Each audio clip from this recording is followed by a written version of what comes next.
kasih Tuhan buat hari ini. Kami mengucap syukur kalau kami masih ada. Kami masih bisa bernapas.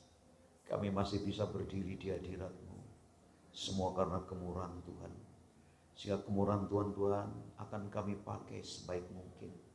Supaya kami persiapan juga untuk meninggalkan dunia ini. Sehingga di kedapatan kami dalam keadaan suci dan kudus di hadirat-Mu Tuhan. Tolonglah kami malam hari ini. Berkati ibadah penghiburan hari ini. Dalam tangan-Mu aku serahkan dari awal sampai akhir. Dalam nama Tuhan Yesus kami sudah berdoa dan mengucap syukur. Amin.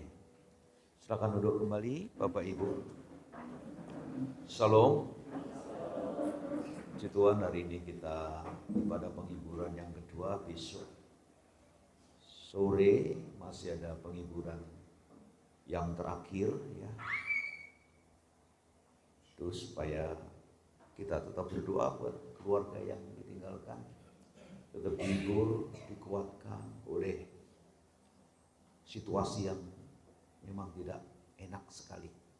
Tapi kita percaya bahwa Tuhan memberikan kekuatan yang ajaib buat keluarga dan masa depan buat anak-anak.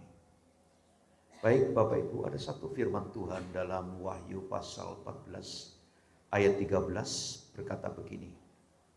Dan aku mendengar suara dari surga berkata, tuliskanlah, berbahagialah orang yang mati dalam Tuhan.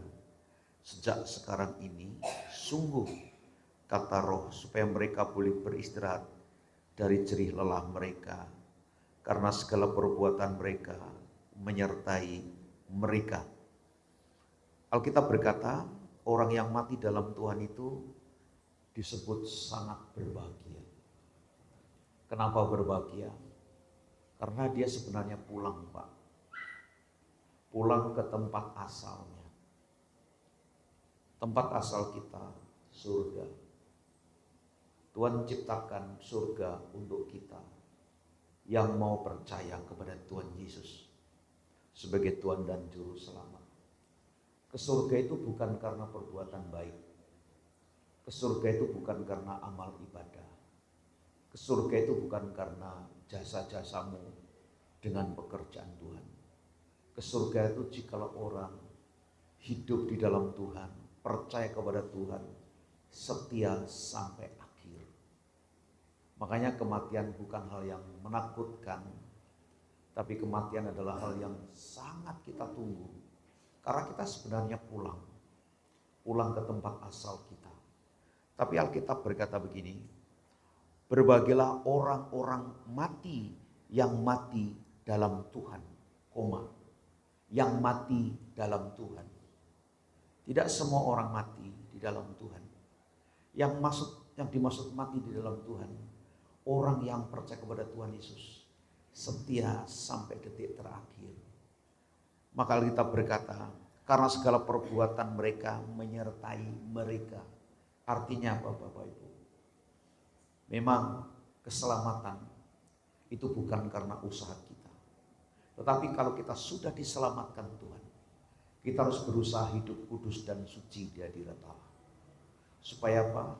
Waktu kita pulang, dipanggil Tuhan, kita dalam keadaan suci dan kudus. Bukan agama yang menyelamatkan.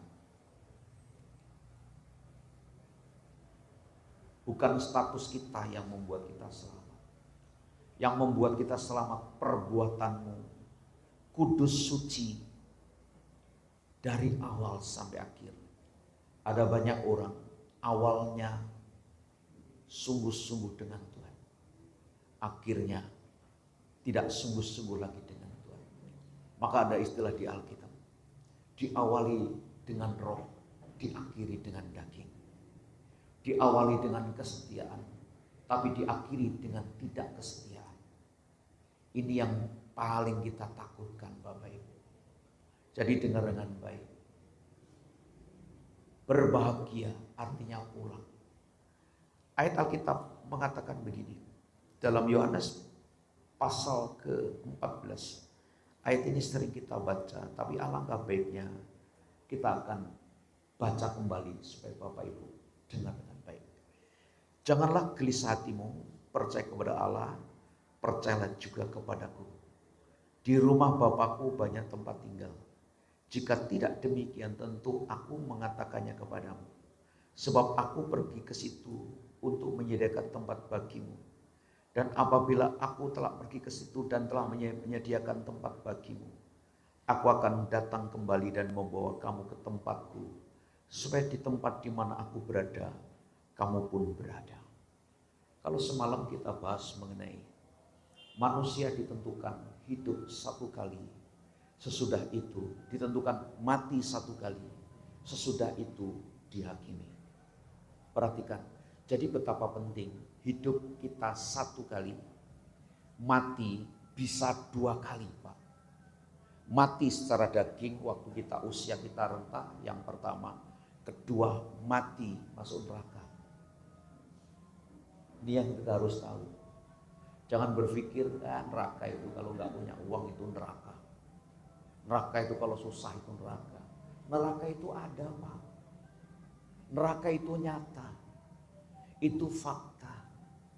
Jadi betapa penting hidup kita ini harus, kalau kita ingin hidup kita baik, nggak bisa dengan kekuatan kita, nggak bisa dengan caramu. Standarnya Tuhan dengan standar kita itu beda, Pak. Standarnya Tuhan itu sesuai firman.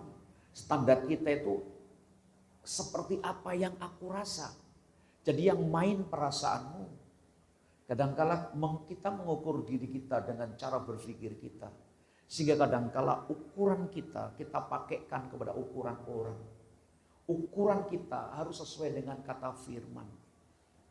Kalau sesuai apa kata firman, Pak, semua kita ini dengan cara kita nggak bisa. Kita berbuat baik dengan cara kita beramal ibadah dengan cara kita supaya kita selamat, nggak bisa, Pak. Hanya satu kemurahan Tuhan. Ngikuti Yesus sampai titik terakhir. Maka perbuatanmu itulah, maka Alkitab berkata dalam kitab Wahyu, nanti kita akan masuk dalam penghakiman. Makanya Alkitab berkata, semalam saya bahas, kita ditentukan mati sekali, sesudah itu dihakimi. Waktu dihakimi dibukalah kitab. Ada kitab perbuatan dan kitab kehidupan. Selama kita hidup, apa yang kita buat. Makanya kalau ada orang menyepelekan Tuhan itu, saya sedih sekali. Kenapa? Dia tidak ngerti ujungnya maut, Pak. Jangan berpikir, you sudah Kristen pasti selamat. Belum tentu. Kalau hidup kita tidak benar dengan Tuhan, tidak bisa, Pak. Masa si pendeta? Oh iya loh. Matius pasal 7 berkata, bukan semua orang yang menyebut aku Tuhan, Tuhan masuk surga. Ada orang berkata, Tuhan dalam ayat selanjutnya, aku sudah berbuat ini, aku sudah berbuat itu, aku sudah melakukan ini, aku sudah melakukan banyak hal. Tapi Tuhan berkata, nyala daripadaku, engkau pembuat kejahatan. Kenapa? Kamu tidak melakukan firman-Ku. Jadi orang yang dimaksud Tuhan berbahagia itu orang yang mendengar firman dan melakukan firman. Dia seperti orang yang gambaran seperti orang yang membangun rumah di atas batu karang, kena ombak tetap tidak apa-apa. Tapi kalau sekedar orang mendengar firman dan tidak melakukan firman, tidak hidup benar di hadapan Allah, hanya sekedar beragama, Tuhan berkata, enyah daripadaku. Betapa penting kita ini hidup suci, hidup kudus. Memang tidak gampang, Pak. Kalau kita pakai kekuatan kita, tidak mampu, Pak. Tidak bisa satu orang pun. Saya sendiri tidak bisa. Kita hanya bergantung kepada pimpinan Tuhan. Bagaimana cara Tuhan pimpin kita? Hanya satu, melewati firman. Semakin kita dengar firman, semakin kita melakukan firman, semakin hidup kita dituntun oleh Tuhan. Ada banyak orang dituntun oleh nafsunya. Ada banyak orang dituntun oleh kesombongannya. Ada banyak orang dituntun oleh kuasa kejahatan. Ada banyak orang dituntun oleh kepahitan dan kesakitannya. Ada banyak orang dituntun kekecewaannya. Kalau orang dituntun semacam ini, Pak, ujungnya maut. Ada satu perkataan firman Tuhan. Ada jalan yang disangka orang lurus, tapi ujungnya maut, Pak. Kadang-kala manusia diperingatkan tidak mau, bandel, Pak. Lebih bagus kita diperingatkan manusia, walaupun telinga tidak nyaman. Tapi kalau dia diperingatkan Tuhan itu sakit, Pak. Satu, sakit. Kedua, kematian. Itu sudah pasti. Kalau kita diperingatkan oleh Tuhan melalui seorang hamba Tuhan, saudara pasti mulai nimbang pikiranmu, kapan saya kembali kepada Tuhan. Dan Tuhan selalu menerima saudara dan saya. Jadi kata berbahagia itu adalah orang yang hidup dalam Tuhan.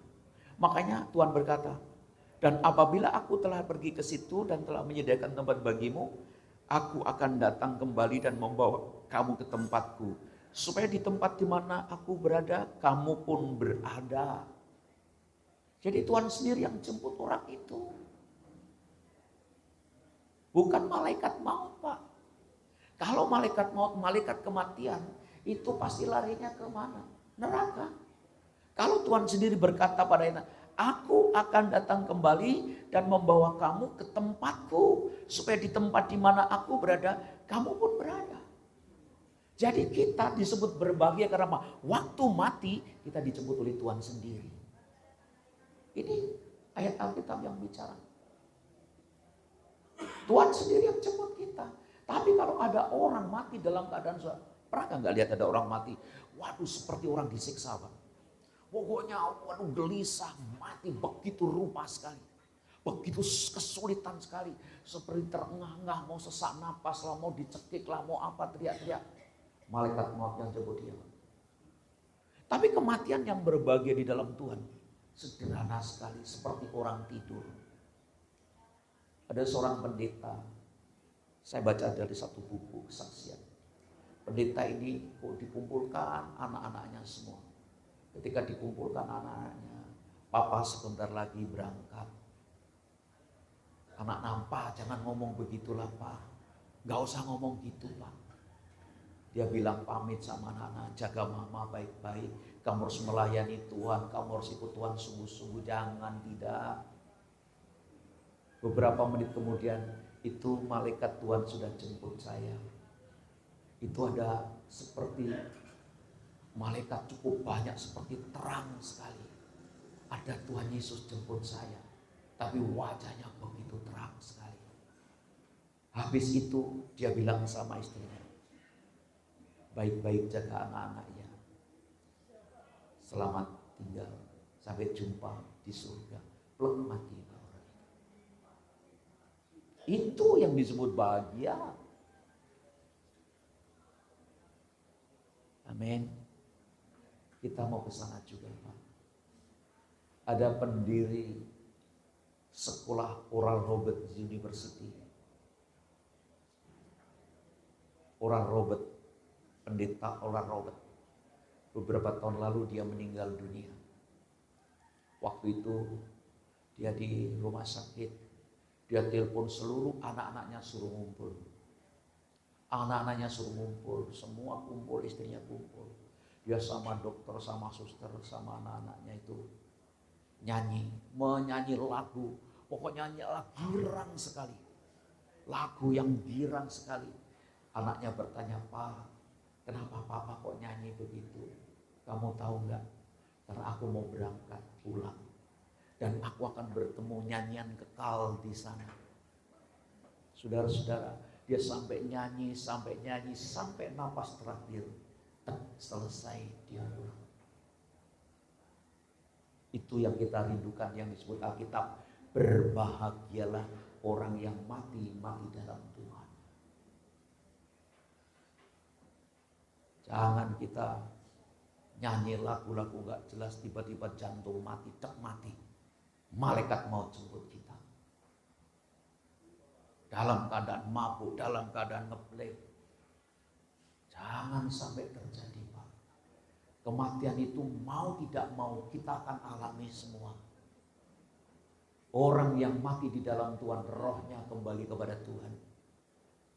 Tapi orang yang mati di luar Tuhan, orang fasik, yaitu orang yang tidak setia dengan Tuhan dan orang yang tidak percaya kepada Tuhan, dia akan di alam maut, Pak. Alam maut bagian neraka. Firdaus itu juga bagian surga, kata Alkitab. Ini yang terjadi. Jadi Alkitab itu jelas mengatakan, mati satu kali, sesudah itu dihakimi. Dan kalau orang sudah mati, dia tidak bisa balik lagi ke dunia. Makanya jangan percaya.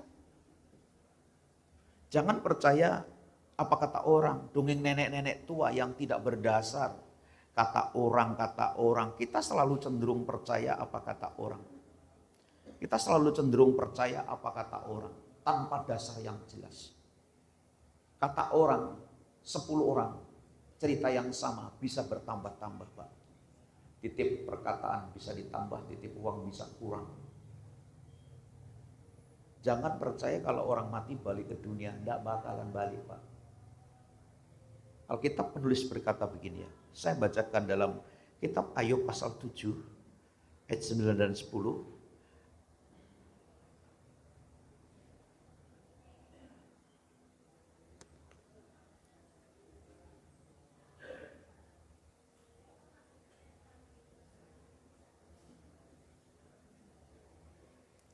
Yang punya Alkitab dibaca Ayub pasal 7. Silakan dilihat dengan baik Ayub pasal 7. Ayat 9 dan 10. Perhatikan.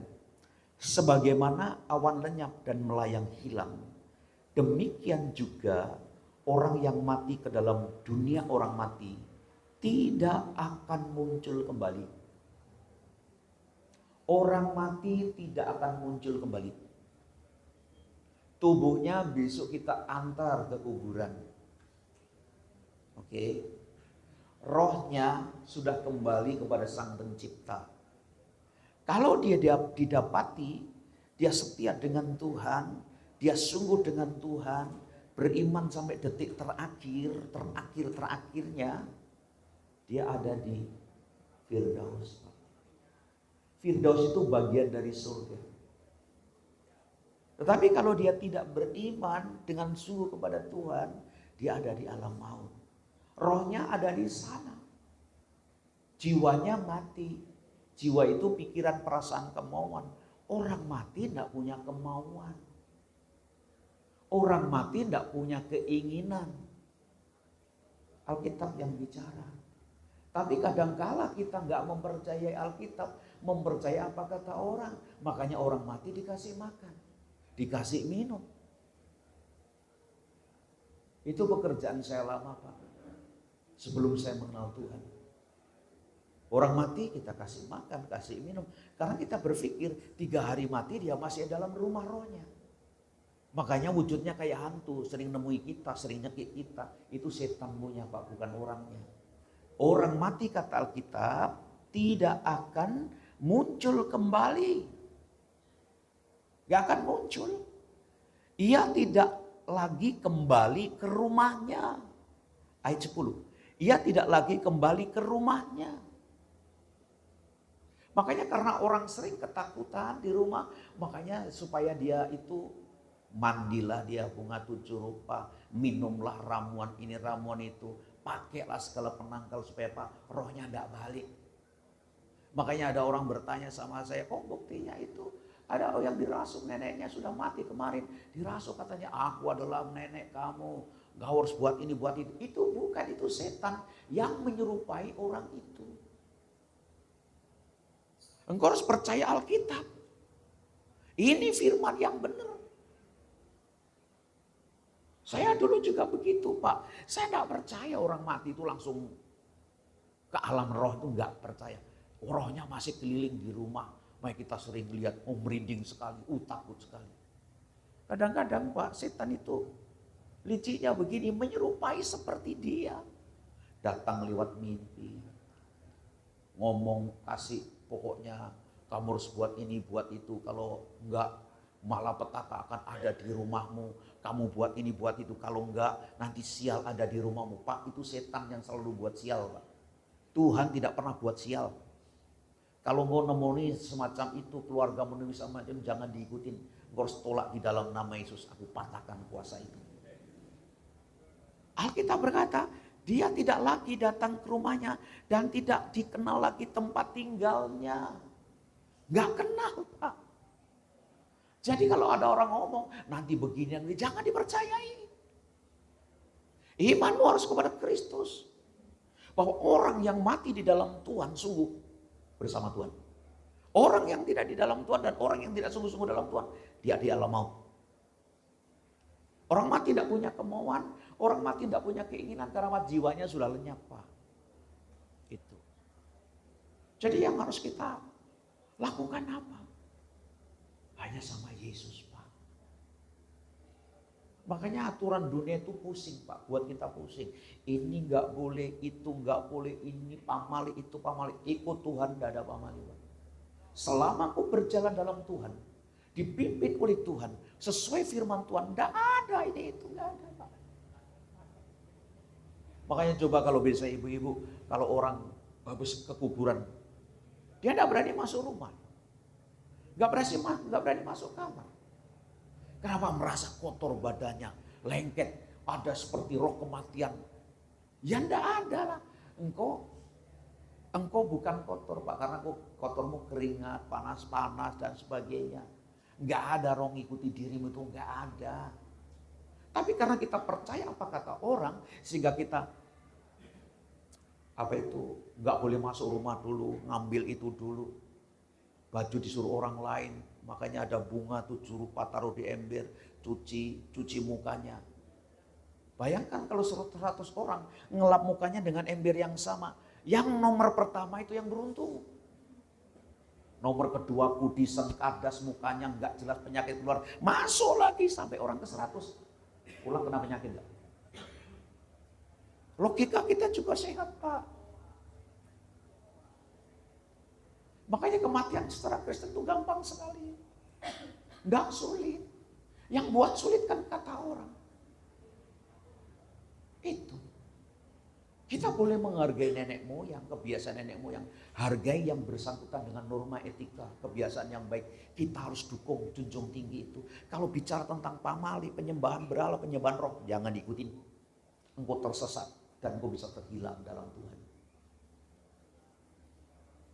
Saya bicara begini banyak orang tidak suka.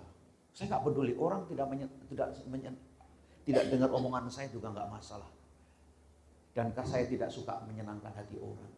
Saya ingin menyenangkan hati Tuhan saja.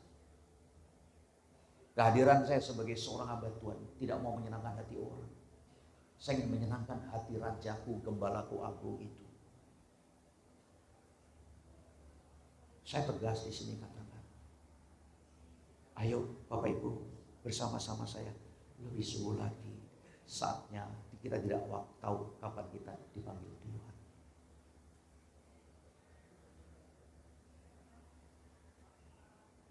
Beberapa minggu lalu kita kesini, saya selalu bilang kita tidak tahu kapan dipanggil Tuhan. Gak tahu, Pak. Orang lagi tidur aja langsung mati, Pak. Anak remaja tewas juga, Pak. Kita tidak tahu. Makanya hidup adalah kesempatan. Gunakan kesempatan dengan baik. Datang sama Tuhan Yesus. Minta pengampunan dosa. Jadi kalau kita mati sampai detik terakhir, setia, Tuhan katakan, berbahagialah hai hambaku. Amin. Hanya satu, Pak. Kembali ke Tuhan. Setia sampai akhir. Jangan sampai malaikat maut jemput kita.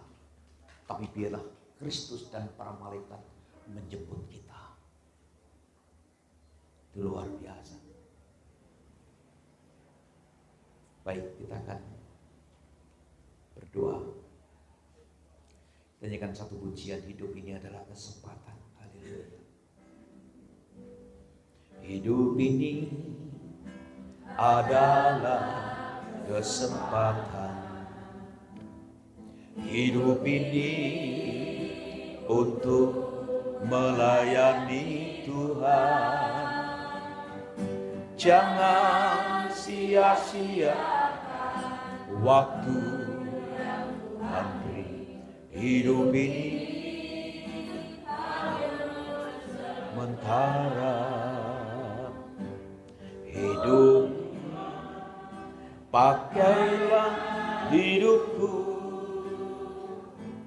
selagi si kuat. Bila saatnya nanti ku tak berdaya lagi, hidup ini sudah jadi berkah. Mari kita berdoa bersama-sama untuk keluarga ditinggalkan, anak-anak mereka kita doakan, masa depan mereka. Mari kita berdoa bersama-sama. Terima kasih Tuhan. Berkati mereka Tuhan, tolong mereka, hiburkan, kuatkan. Masa depan anak-anak mereka Tuhan berkati. Tuhan jamah mereka Tuhan. Rezeki mereka Tuhan buka jalan dengan cara-Mu. Kami tahu orang yang berharap dengan Tuhan tidak akan pernah dipermalukan. Orang yang sungguh dengan Tuhan, Tuhan akan selalu bela orang itu. Janji-Mu ya dan amin Tuhan. Kami percaya Engkau tidak pernah meninggalkan kami. Hari-hari yang kami lalui rasanya kelam bagi keluarga ini. Tapi kami berdoa, Tuhan kuatkan, hiburkan, teguhkan mereka. Buat berhasil anak-anak mereka semua Tuhan. Berkati istrinya Tuhan supaya kuat di dalam Tuhan. Kami percaya hadirat Tuhan bersama kami. Terima kasih darah Yesus bersama kami. Darah Yesus menguatkan kami. Firman-Mu meneguhkan kami Tuhan. Terima kasih banyak Tuhan. Terima kasih. Oh Tuhan, pakailah hidupku selagi aku masih kuat. Bila saatnya nanti ku tak berdaya lagi, hidup ini sudah jadi berkat. Sekali lagi, oh Tuhan, oh Tuhan, hidupku selagi aku masih kuat. Bila saatnya nanti ku tak berdaya lagi, hidup ini sudah jadi berkah. Hamba serahkan seluruh umat-Mu yang ada di ruangan ini.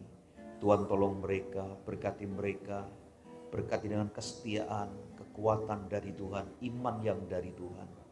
Tuhan selamatkan mereka semua yang belum mengalami Tuhan, yang ada di tempat ini. Tuhan selamatkan mereka, kasih Tuhan menjamah hidup mereka. Tuhan, mereka mendengar firman, biarlah firman itu tumbuh. Firman itu benih ajaib yang akan Tuhan tumbuhkan dalam hidup mereka. Bapa di surga, sepanjang malam kami mau istirahat, lindungi kami dengan darah Yesus. Keluarga kami yang jauh dekat lindungi dengan darah Yesus. Kami semua lindungi dengan darah Yesus. Hidup kami milik Tuhan sepenuhnya Tuhan. Kami tahu tanpa Tuhan kami tidak bisa. Terima kasih Bapa. Maka Bapak Ibu sekarang saudara sekalian, ulanglah, terimalah berkat dari surga. Kasih karunia Bapa, kemurahan Tuhan Yesus dan Roh Kudus turun ke atasmu, memberkatimu mulai malam hari ini sampai Dia datang menjemput kita pulang. Di dalam nama Tuhan Yesus Kristus kita terima berkat dengan iman. Amin. Puji Tuhan, ibadah selesai. Tuhan Yesus memberkati. Besok